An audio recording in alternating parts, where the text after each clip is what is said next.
Hi, I'm Michael, and this is California. And here in California, the state has been one of the hardest hit states in the union by the pandemic since the beginning early last year. The number of California residents who have gotten sick and even died over the last year has really surpassed many other states in both size as well as in severity. In response, the California governor made drastic and to some draconian efforts to lock down the state as a whole, and even now, we are still months away from the scheduled reopening. These actions by Governor Newsom have angered many Californians and united somewhat disparate groups within the state to rally against the governor and even to begin the process of trying to recall him. Although there have been at least 4 other attempts to initiate recalls against this governor specifically, this last one seems to be gaining speed and is set to hit a pivotal checkpoint in the next few weeks that could be the basis of a full-fledged recall for Governor Gavin Newsom. So today we are talking about the efforts to recall California Governor Gavin Newsom, if it really is about just the pandemic, and if it's likely that the governor will actually get recalled. Now, this is your daily dose. And before we get to it, if you like this information, if you find it interesting, if you find it helpful, please don't forget to like and subscribe. That way you can get updates when our newest and most informative videos become available. Here in California, we have a long history of voting in governors, then to only abruptly attempt to throw them out of office once again. Sort of a love-hate relationship. Although there have been many attempts, in fact, there's been 54 attempts since the early 20th century to throw out a governor, almost none of them ever go the distance. Only one has ever succeeded, which was in 2003 to recall Governor Gray Davis, who was then promptly replaced by Arnold Schwarzenegger. But this recent attempt at the current governor of California, Gavin Newsom, seems to be a little bit different. Likely by the end of the month, we will see if the recall effort can overcome its first hurdle, which is to get enough qualified signatures to allow for the effort to continue.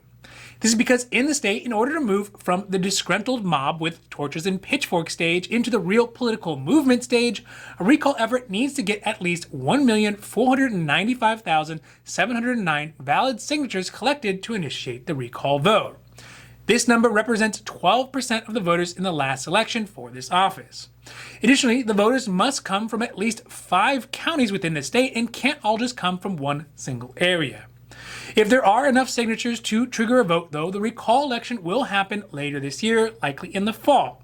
The recall efforts claim that they have already gathered enough signatures to proceed with the recall, but we really won't know how many of them actually count as qualified until election officials review the signatures and ensure they are signatures from actual state residents. If the signatures are enough, during the recall, Californians will be asked, 1, do they want to recall Gavin Newsom? And 2, if yes, who should replace him?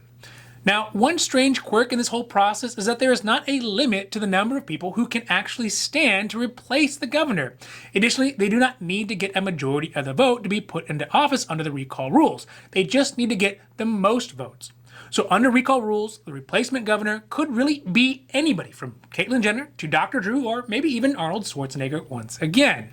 Another discongruous aspect of this recall election effort in California is who is trying to get the governor recalled.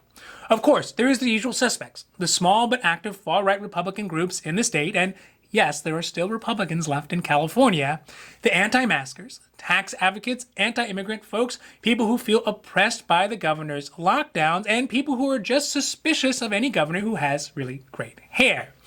These are all to be expected. In fact, they wouldn't even be a recall without these folks.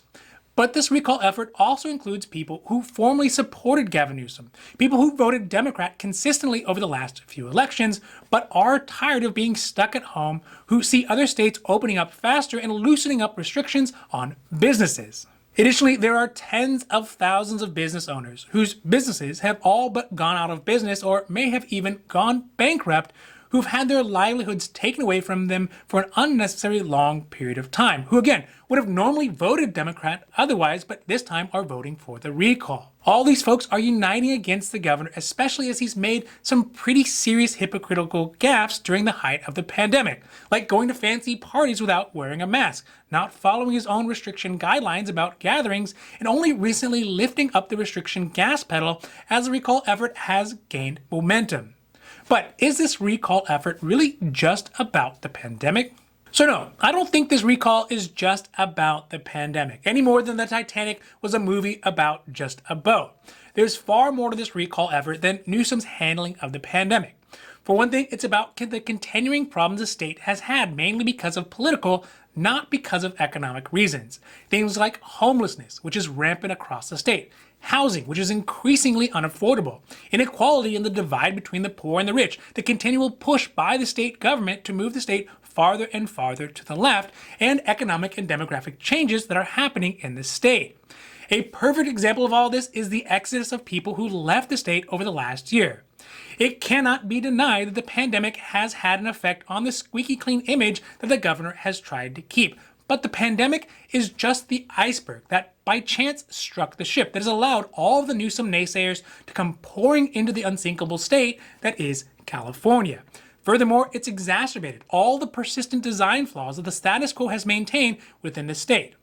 The only question is, will the captain, Gavin Newsom, go down with his ship? In reality, I don't think that it's likely that the governor will actually get recalled. California has been knee-deep as a deep blue state for almost a generation at this point. Even more so since the last Democratic governor, Gray Davis, was recalled in 2003. Furthermore, when Davis was elected out of office, his approval ratings were way, way lower than where Newsom's are right now, in fact below 50%. Most recent polls show that the governor has at least a majority of the people who were polled support. And given the timeframes it'll take to actually get the recall effort going, it would leave just a little bit more than a year left for the new governor's term.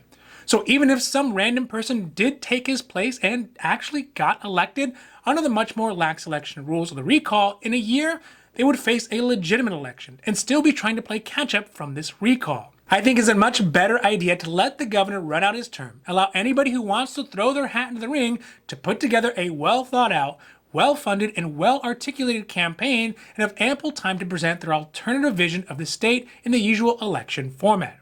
This is what makes a democracy, and if we go around tossing people out before their term is over, it starts to set a dangerous precedent that will leave us off not any better than we are right now.